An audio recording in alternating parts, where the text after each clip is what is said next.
Keith was just a lamb among wolves.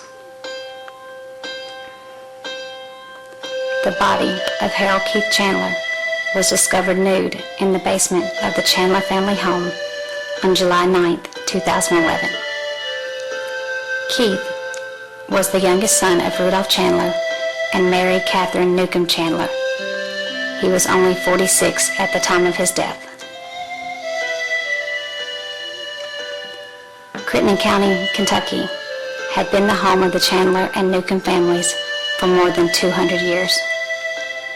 The families have farmed nearly 700 acres in the western end of the county, going back at least 5 generations. Rudolph Chandler and his wife Mary Catherine had 2 sons, Steve Chandler, the eldest, and Keith Chandler, their surprise baby. Keith came along when both of his parents were in their 40s. Keith was a sweet baby boy until one day he withdrew from the world, and for a short time his words seemed to have left him as well. Raising Keith in a time before people began to have an understanding of what it meant to have a social deficit proved to be challenging for his older parents. When Keith was in elementary school and the principal first suggested that Keith be placed in special education classes, his mother quit her job as a grade school teacher and went to teach at another school so that she could take Keith with her and he would not have to be put in special education classes. During the 1960s, the lack of education and knowledge concerning social deficits left many parents battling the feeling of guilt, as if they had done something wrong, or even embarrassment or shame to have any type of label placed on their child. Keith Chandler was one of many who struggled daily to fit into mainstream society. Keith did not have any friends in grade school. He did not play out at recess with other kids. He would sit in his mother's classroom instead of going outside. He always chose the seat behind the bus driver to avoid interactions with others. He would come home in tears because the other children were making fun of him relentlessly.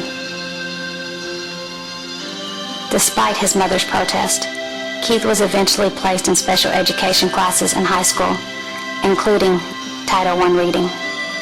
With the help of his mother, Keith graduated Crittenden County, Kentucky High School in 1983.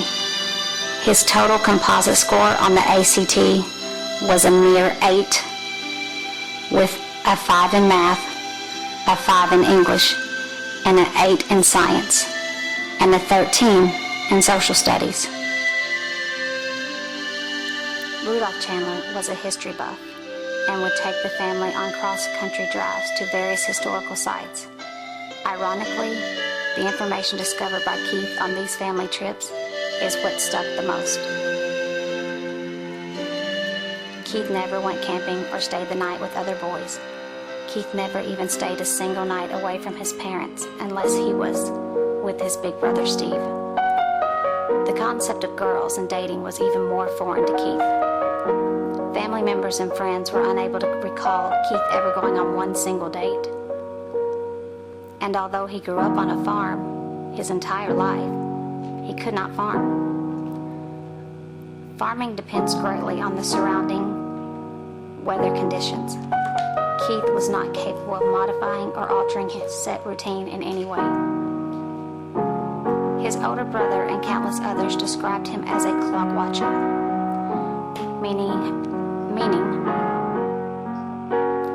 he had to be finished with breakfast at a specific time. The entire family had to be loaded up in the car by a specific time. Even the slightest deviation could result in a fit or a tantrum.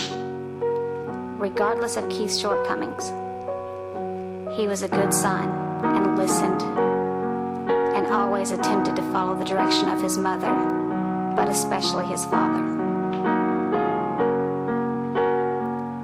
After Keith's graduation, Rudolph Chandler insisted that Keith enroll in trade school, and they even hired him a full-time tutor to ensure that he completed the program. It took Keith a little longer, but eventually he did complete the program. Simply due to Keith's inability to deviate from a set, established course, Keith was unable to meet the fast-paced demands required to be a competent machinist. Regardless, Rudolph wasn't raising a slacker and insisted that Keith get and maintain a job so that he didn't become a burden on society someday. His brother Steve reached out to a neighbor and family friend in order to help Keith get hired on at a factory in Morganville, Kentucky, Raylock. Mary Catherine typed up a resume for Keith and went with him to put his application in at Raylock. Keith began working at Raylock in 1993. Even then, Keith would come home from work crying because his fellow co-workers saw him as an easy target and made fun of him. Keith was known by co-workers at Raylock as Double O because everything about him was slow and he only had one speed, 00. On the flip side of the teasing, Keith had found his perfect fit. A factory position provided Keith the routine he craved the most. He clocked in nearly every day at 3:49 p.m. and had perfect attendance for 13 out of 15 years with the plant. He never moved up past an entry-level position, but the job gave him purpose and supplied him with his routine. Due to a massive layoff, Keith lost his routine in 2008.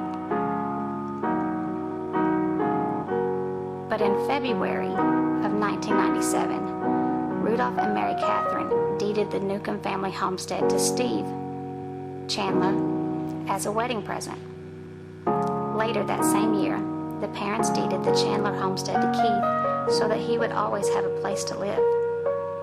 It was placed in Keith's name to prevent any type of forced sale that could arise by possible medical expenses or costs associated with the nursing home facility. They retained a life estate for the duration of their lives.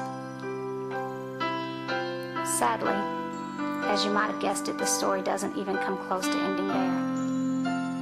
In fact, this is around the time that it all began. In the fall of 2003-2004, while the Chandler men were standing outside the Chandler home, up walks a man by the name of Randy Fish. Randy requested permission to hunt on the Chandler farm. Rudolph declined his request because he didn't want to assume the added liability. Keith told his father and brother, Steve, that he recognized Randy Fish from Raylock. Keith didn't call Randy a friend. He just said that he worked at the plant with him. Rudolph Chandler unexpectedly passed away in December of 2004. Keith Chandler was like a lost little boy after the death of Rudolph Chandler. Not due to any type of significant emotional attachment that he had to his father, but simply because the person that he relied upon most to make decisions and direct him in his daily life was gone. On the very night that his father passed away, his Uncle Glenn had to convince him that it was okay to call into work and miss a night. The loss of his father created a gaping hole within his life, which ultimately made him susceptible to the wolves in the midst that coveted what he had.